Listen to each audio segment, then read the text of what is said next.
Wanted to tell you this thing, right? God can give you the messages that you need from anywhere and anything, through anything, through even the mouth of the devil. God can give you the message you need to get and the guidance you need to get.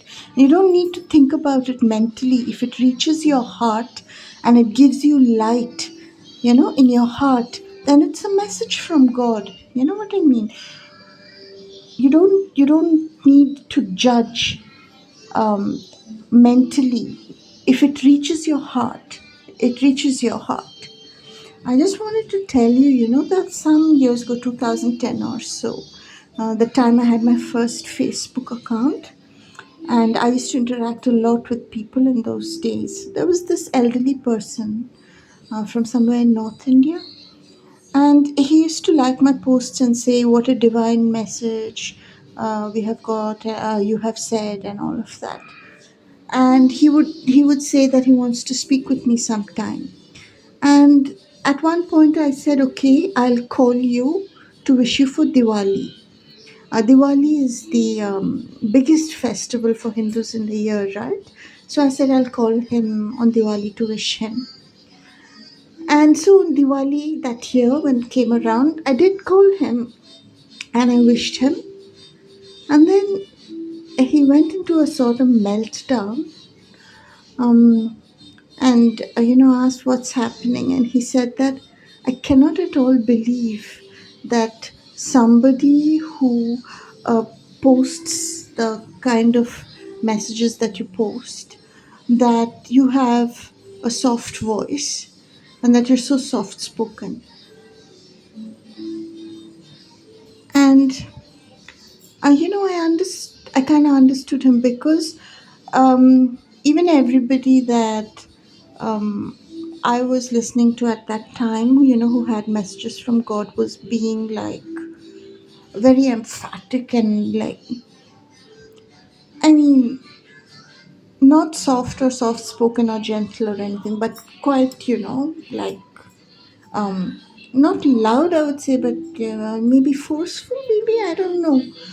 So I just wanted to tell you, that just because somebody might have a soft voice, or they might they might be soft spoken and not like, yelling down at you or whatever, that doesn't mean that their message is um not that powerful. Power doesn't have to come from somebody who's very forceful or authoritative. uh, you know what I mean? So I feel that this is something that is lodged very deeply inside us somewhere, that the power of the message is equal to the force with which it is delivered to us. And that this particular thing, right? You might think that, for example, I thought that I'm not affected by it, but when I look deep down, to some extent, yes, I am. To some extent, yes, I am. And I'll tell you, I had this issue with Mother Mary, because like all my life, like I grew up in a Catholic background, right? So Mother Mary was my mama, and she looked after me all my life. She was there for me. I mean, she was literally there for me. She still is. She always is. And the thing is that when I grew up, right, um without me knowing, I was actually discounting her, because Mother Mary, for example, is not like Kali Ma. She's not holding a beheaded guy's head in her hand, and she's not like covered with blood or drinking blood or whatever. The imagery and the presentation of Mother Mary is, she's a gentle, normal woman with a baby. And you know what? Somewhere I found that in my psyche, right? I had associated her with suffering and not with power. You know what I mean? And now I'm a mother. Now I understand what is strength and what is power. The thug world makes it like a woman gives birth. Like she don't even know, like almost like she's not there. They don't know what is the spiritual aspect of giving birth. They don't know the strength that a woman has to have in her. Forget about giving birth, to even carry a baby to term, and to be honest, to even make a baby out of love. It takes courage for a woman. It takes courage for a woman.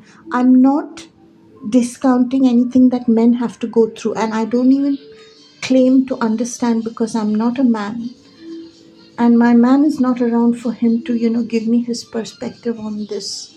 But I'm just saying the amount of violence that a woman is exposed to from childhood in these times, and now it's been eons, so there's past life memories, other life memories of violence. So don't ever think that it's easy for a woman to trust a man. It takes huge spiritual strength for a woman to trust a man. It takes a life energy push that is stronger than all the traumas that she has ever experienced because of a man. And believe me, there are layers upon layers of those. And imagine a woman goes through that. She overcomes that ocean. She crosses the oceans to trust a man, and then to let him touch her, and then to trust his touch. You know what a big deal it is to not run at a man's touch. It is a big deal. It takes sexual life force and a strength that at any other time would literally be impossible. It takes a lot of strength even to conceive a child. And we know now that natural conception is not a thing that just happens because the sperm meets an egg. It's a function of the soul. And it takes courage, it takes strength, and it takes that much to conceive a child and then to carry that baby. Every single day is a challenge. It is not easy. Bringing a new life in, a new soul in, and a new is like an aberration from the truth in a way, because there's no new soul. There's just eternal souls who come in and go out, and when you're bringing them in, you're opening a portal of that soul, and all that soul is carrying from the mother. She is carrying you and your dramas and your traumas and all the people that are still interacting, because when a child is in a womb, right, the child is still interacting in other times, just like right now you're living in other times as well. So even when you are in the womb and your mother is living for two people, she's holding you when you're going through all your dramas in your other lives. This is an act of strength. And the big deal is not that she's holding the baby, but that she's channeling her man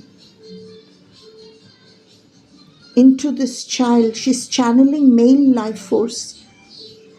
I don't think even men know what is male life force. You got to be a woman to know what the power of that is. It is like standing in, like, skinny little you is standing in the force of a raging river. You don't even know how you're still standing there. Nothing of you is left.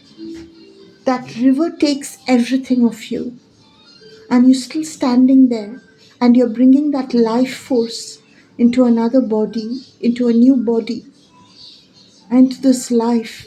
It is so huge. I don't think there's anything in terms of demanding of strength than conceiving a baby and carrying a baby. And then I actually think at the end of the day, the actual birth is actually the easy part, if you look at it in terms of strength, because the actual birth, like, is 48 hours, or like maximum a little bit more than that. I'm just saying, and I apologize to Mother Mary, because I thought she was weak all these years. I thought she was the symbol of quiet suffering, or pious suffering. What a misunderstanding. Power and strength doesn't have to be forceful, it doesn't have to be loud, it doesn't have to be, shocking to your brain. It doesn't have to be. I just want to say that.